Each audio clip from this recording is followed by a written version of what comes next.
Hello friend, मेरे इस channel पे आप सभी का एक बार फिर से स्वागत है। और आज के इस वीडियो में हम प्रीवियस ईयर बीपीएससी के द्वारा जो भी मेडिवल हिस्ट्री का यानी मध्यकालीन भारत का या मध्यकालीन इतिहास का जो भी क्वेश्चन पूछा गया है, वे सभी क्वेश्चन हम इसमें इंक्लूड किए हैं। और उसमें कई सारे एक्स्ट्रा फैक्ट ऐड कर दिए हैं ताकि एक भी क्वेश्चन एग्जाम में छूटे नहीं। तो चलिए शुरू करते हैं। पहला क्वेश्चन है कि जो पानीपत का जो प्रथम युद्ध हुआ था ना, वो पानीपत का प्रथम युद्ध किसके बीच लड़ा गया था? क्वेश्चन ही है। तो पानीपत का जो प्रथम युद्ध है वो बाबर और इब्राहिम लोदी के बीच में लड़ा गया था। बाबर और इब्राहिम लोदी के बीच में 21 अप्रैल 1526 को लड़ा गया था। डेट भी याद रखिएगा, ठीक है? क्योंकि एक एक दोस्त बता रहा था कि भाई डेट में थोड़ा कंफ्यूजन होता है, इसलिए हम एक्यूरेट डेट शामिल किए हैं। तो पानीपत का प्रथम युद्ध जो है बाबर और इब्राहिम लोदी के बीच में 21 अप्रैल 1526 को लड़ा गया था। और इसी युद्ध में जो है बाबर और तुगलमा युद्ध नीति का यूज किए थे। कौन सा युद्ध नीति का यूज किए थे? तो तुगलमा युद्ध नीति का यूज किए थे पानीपत के प्रथम युद्ध में। ऐसे याद रखिएगा ना कि बाबर के दो प्रमुख तोपची थे। पहला था उस्ताद अली और दूसरा था मुस्तफा। एक बार क्वेश्चन बना था कि बाबर के दो प्रमुख तोपची कौन कौन है। ऐसे ऑप्शन में था तो एक हो जाएगा उस्ताद अली और दूसरा हो जाएगा मुस्तफा। ये दोनों जो है ना प्रमुख क्या है, तोपची है बाबर के। इसके अलावा याद रखिएगा कि युद्ध जीतने के बाद जो है ना, जब बाबर युद्ध जीता था पानीपत का प्रथम युद्ध, इसके बाद ही क्या किया कि काबुल के जो भी व्यक्ति थे प्रत्येक निवासी को एक एक चांदी को सिक्का दिए थे। वहां काबुल के प्रत्येक निवासी को एक जो है ना चांदी का सिक्का दिए थे, इसीलिए इनको कलंदर कहा गया था। ठीक है। मतलब कि कलंदर का उपाधि इन्हीं को मिला था। किनको मिला था? तो बाबर को मिला था। क्यों? क्योंकि काबुल के प्रत्येक निवासी को एक चांदी के सिक्का दिए थे। इसके अलावा ही हरियाणा में काबुली बाग मस्जिद का भी निर्माण करवाए थे। यही कौन? पानीपत के प्रथम युद्ध जब जीते थे ना बाबर, उसके उसके विजय के उपलक्ष्य में हरियाणा में काबुली बाग मस्जिद का स्थापना किए थे। इसके अलावा 1527 में खानवा का युद्ध लड़े थे। और खानवा का युद्ध बाबर और राणा सांगा के बीच में हुआ था और इसमें भी बाबर ही जीते थे। इसके जीत के बाद, जैसे खानवा का युद्ध जब जीते थे ना बाबर, उसके बाद इन गाजी का उपाधि धारण कर लिए थे। तो यहाँ पे हम कई सारे एक क्वेश्चन में फैक्ट शामिल कर दिए। पानीपत का पहला युद्ध हुआ था बाबर और इब्राहिम लोदी के बीच में 21 अप्रैल 1526 को। पानीपत के प्रथम युद्ध में जो है तुगलमा युद्ध नीति का यूज किए थे बाबर। और बाबर के दो प्रमुख तोपची थे उस्ताद अली और मुस्तफा। पानीपत के प्रथम युद्ध जीतने के बाद जो है ना, वो काबुल के प्रत्येक निवासी को एक चांदी का सिक्का दिए थे, इसीलिए इनको कलंदर का उपाधि दिया गया था। फिर हरियाणा में काबुली बाग मस्जिद का निर्माण करवाए थे, बाबर ही करवाए थे इस चीज को। फिर 1527 में खानवा का युद्ध लड़े थे बाबर और राणा सांगा के बीच में युद्ध हुआ था, जिसमें बाबर जीता था और बाबर जीतने के बाद गाजी का उपाधि धारण कर लिया था। तो ये सारा फैक्ट याद रखिएगा। चलिए अगले क्वेश्चन की तरफ चलते हैं। सेकंड क्वेश्चन है कि हुमायूं नामा की रचना किसने किया था? इस 66वां बीपीएससी में क्वेश्चन पूछा गया है।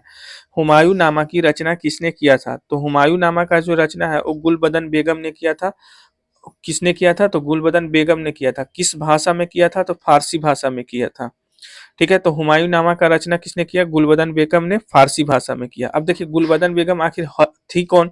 तो ये बाबर की पुत्री थी। गुलबदन बेगम जो है ना, वो बाबर की पुत्री थी और हुमायूं की सौतेली बहन थी। दोनों फैक्ट याद रखिएगा। गुलबदन बेगम बाबर की पुत्री थी और हुमायूं की सौतेली बहन थी।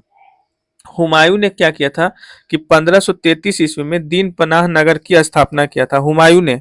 हुमायूंनामा इसी के लिखा गया था, इसी के लिए लिखा गया था। गुलबदन बेगम जो हुमायूंनामा की रचना किया था ना, वो हुमायूं के लिए ही किया था। तो हुमायूं ने क्या किया था? 1533 ईस्वी में दीन पनाह नगर की स्थापना किया था दिल्ली में। क्वेश्चन एक बार पूछा गया था कि दीन पनाह नगर की स्थापना किसके द्वारा किया गया था? तो हुमायूं के द्वारा। और हुमायूं का मृत्यु जो है ना 1556 में हुआ था। दीन पनाह में स्थित एक पुस्तकालय है जिसका नाम है शेर मंडल। और इसी शेर मंडल पुस्तकालय की सीढ़ियों से गिरने के कारण इनका हुमायूं का मृत्यु हो गया था। तो हुमायूं का मृत्यु कब हुआ था? 1556 में। कहाँ पे हुआ था? तो दीन पनाह में ही एक पुस्तकालय था जिसका नाम है शेर मंडल, इसी के सीढ़ियों से गिरने से हुआ था। तो यहाँ पे कई सारे क्वेश्चन बता दिए। हुमायूंनामा की रचना किसने किया? गुलबदन बेगम ने। किस भाषा में? फारसी भाषा में। गुलबदन बेगम थी कौन? तो बाबर की पुत्री थी और हुमायूं की सौतेली बहन थी। हुमायूं ने 1533 ईस्वी में दीन पनाह नगर की स्थापना किया था। कहाँ पे? तो दिल्ली में।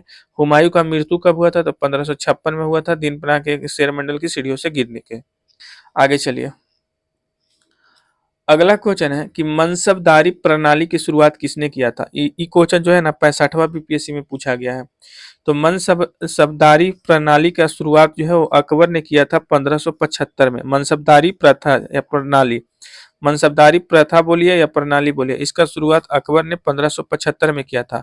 ऐसे मनसबदारी जो प्रणाली है ना, इसमें दो पद होते थे, पहला पद जात का होता था और दूसरा सवार का। जात मतलब हो गया ना कि कोई व्यक्तिगत पद होता था या कि वेतन का सिस्टम होता था जात। और सवार होता था जो अश्वारोहियों की संख्या, कितने अश्वारोही है, अश्वारोही उसको जो घोड़े को चलाते हैं, तो अश्वारोहों की संख्या को सवार कहा गया था। ठीक है, ये मनसबदारी प्रणाली का दो पद था। फिर बाद में इसी मनसबदारी प्रणाली में जहांगीर जो है ना दो पद और जोड़ देता है।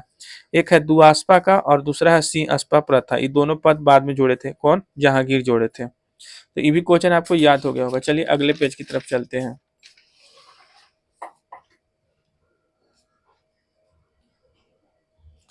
अगला क्वेश्चन है कि अकबर ने इबादत खाना को ही एक प्रार्थना भवन भी कहा जाता है, तो अकबर ने इबादत खाना का निर्माण किस स्थान पे करवाया था? तो अकबर जो है इबादत खाना का यानी कि इबादत खाना का स्थापना जो है ना वो फतेहपुर सीकरी में 1575 में करवाए थे।